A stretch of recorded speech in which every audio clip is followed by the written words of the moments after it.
Hello friends, Heidi here from Rain Country. God is good all the time, and I'm here today to share with you a recipe I came up with that is a simple, easy one-dish meal. And while this does have kielbasa in it, I'm also going to give some options for those who are vegan, so you don't have to use the kielbasa, but I believe it will still turn out just as good. I don't even know what to call this recipe, honestly, because I just came up with it, but years ago I used to make a kielbasa cabbage soup that I really liked.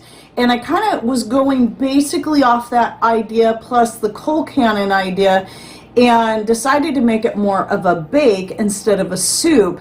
And it turned out pretty good, and it's super easy. And like I said, it's a one-dish meal, so you can serve it alone, or you can do like what I did, is made a loaf of bread to go with it to serve on the side. And remember, just like with any of my recipes, these are made so that you can tailor them to suit you. This is nothing more than a suggestion, but something that is, again, very simple and easy. So what I started with is I used one of my new stainless steel pans, KitchenAid pans. I really love these things. So, you know, if you're looking at getting rid of all your aluminum and Teflon and all that, I do recommend going with stainless steel and cast iron, and these pans are great, especially with the glass top. And so I went ahead and decided this time around, last time I just put butter and I think a little bit of homemade wine in the bottom of the pan, but this time I went with the dehydrated bone broth I'd made from the turkey, and decided I'd try that instead. Since I've got all this now, I want to give it a try and see how well it works. So what I did is I ended up using 2 heaping tablespoons of the broth. I started with 1 and then realized, nah, that just doesn't look like enough. Added another tablespoon plus a cup of water. Now obviously if you're vegan, one option you can go with is either your own homemade vegetable broth, or this one that I ended up with by accident from Misfits Market. They were supposed to send me something different. I don't remember what it was. They sent this instead. Totally different product, but they didn't charge me for it. So that's one of the reasons why I love them. So I figure I might as well use it. And it's actually a pretty good broth. So organic, imagine vegetable broth. But you can make your own basically by just the same way you would bone broth. You just throw a bunch of vegetable scraps. It doesn't even have to be whole vegetables. It can be the ends of celery, carrots, onion peels, whatever it is. Throw them in a pot and with some water, a little salt if you want, or any other herbs and spices if you want, and then just cook it down for a couple of days and make a good healthy broth that way. So if you're going to go with that, then just a cup of the broth. I don't recommend going more than that. Now this meal should feed at least 4 to 6 people. I usually make a pretty good size so I can have plenty of leftovers to get me through the busier days, like when the baby's here.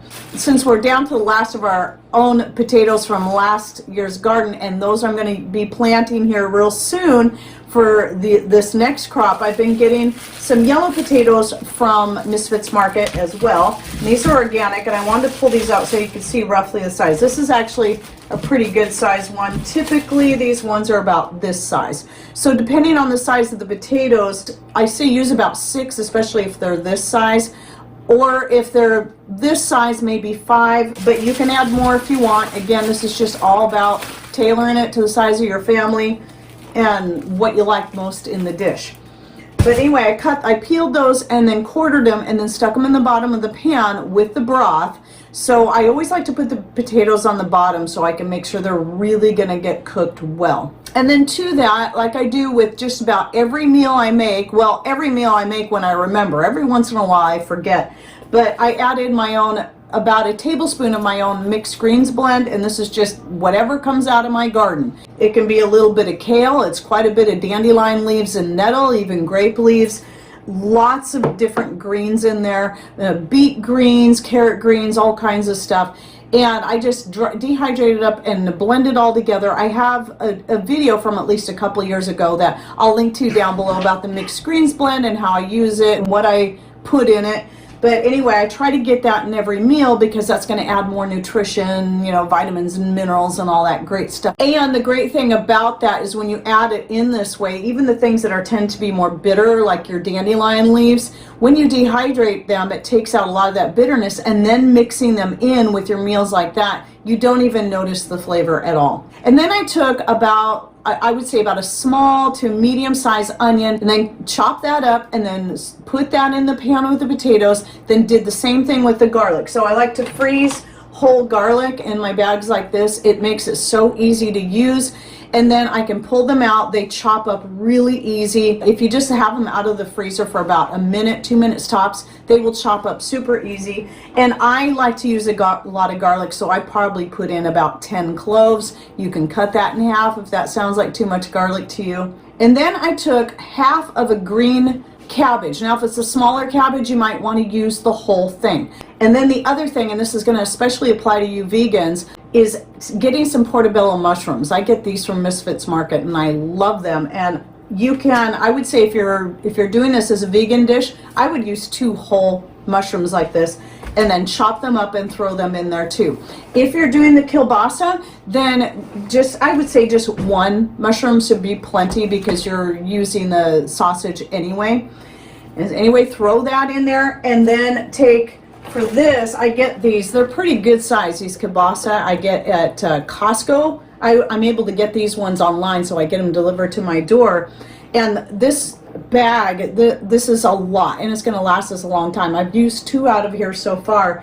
And by the way, this is that 1 gallon silicone bag I got from Magda, and it's working perfect for those. So anyway, I just took one of those, let it thaw, chopped it up, and then threw that in there too. And then if you want to add any herbs and spices, like maybe about a teaspoon to a tablespoon of sage, thyme, those are some good options.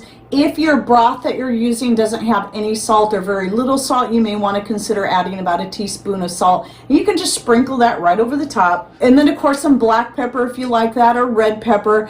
And then another option would be, if for other vegetables, you could consider putting in some sweet peppers and some carrots. This meal, I kind of like it more focused on the cabbage and the kielbasa. So I didn't add carrots this time, but that is also a very good option. I've actually added carrots to when I've made colcannon before. And if you've never made colcannon or heard of it, I have an old video on that. It's one of our favorite dishes, and that's using mashed potatoes and cabbage is the predominant thing. Meat is an option, and usually just add it in more for flavor. So I'll use little bits of meat. I find I like beef best, whether it be a ground beef or some small little bits of leftover beef roast, or venison or elk. Any of those taste really good. You can do chicken if you want, but it's I don't like it as much in the colcannon. But anyway, that's another recipe I'll link to in the description box down below. But anyway, these types of meals, if you are an omnivore, these types of meals are a great way to stretch out your meat, where you're just getting a little bit in there, but you're able to really stretch it out and make the most out of it. And that's why I like meals like this. We rarely make meat the main dish unless I'm roasting a whole chicken. But then, as I said in other videos, then the rest of the chicken gets used for dishes that are going to be like this. Same thing with any kind of beef roast, elk roast, or venison roast. So I try to stretch those out. A lot of times I can stretch them out for as long as 2 weeks of meals, just from one chicken or one roast. So then what I did is, since I cook this kind of stuff, usually goes right on my wood stove, I just set it on the wood stove. It took about an hour and a half with a moderate fire going for it to fully cook everything in there. If your fire is hotter, you're going to go for an hour. If you're going to use a conventional range, I would say start at about 350 for half an hour, and then just open up your lid, check, and make sure you cover it, by the way. I forgot to say that. That's why I like pans that come with lids. I don't have to use foil. I just put the glass lid on there, and the glass lid's nice because you can see through it. Anyway, you just remove your cover, take a fork and poke your potatoes. You can stir it up if you want, mix everything in there. I usually like to let it bake for a while as is, and then when I go to check it, I'll stir it up so I can check everything, and then make sure the cabbage, which cooks faster, and the mushrooms do also get fully cooked. It's usually the potatoes I put on the bottom because they tend to take longer. But start with a half an hour at 350. Again, it's just a guess. Check it, and then you might need to go for another half an hour at that temperature. Like I said, since I did on the wood stove, I don't know how long it would take in a conventional oven, so you just got to experiment with it. And anyway, really great meal. Just another one of those things to kind of mix things up that's also simple, one dish thing.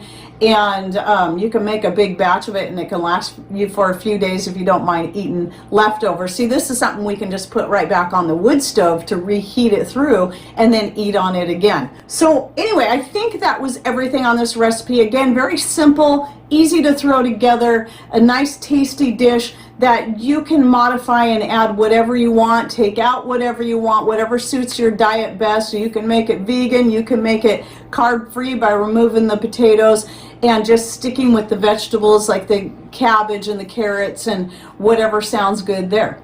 All right, well, I hope you enjoyed this video, and it just gave you another idea to add to your list of recipes. And if I remember, I'll try to write down the basics and get that put into a link that I'll put in the description box down below. Okay, well, thanks for watching. Take care, and God bless.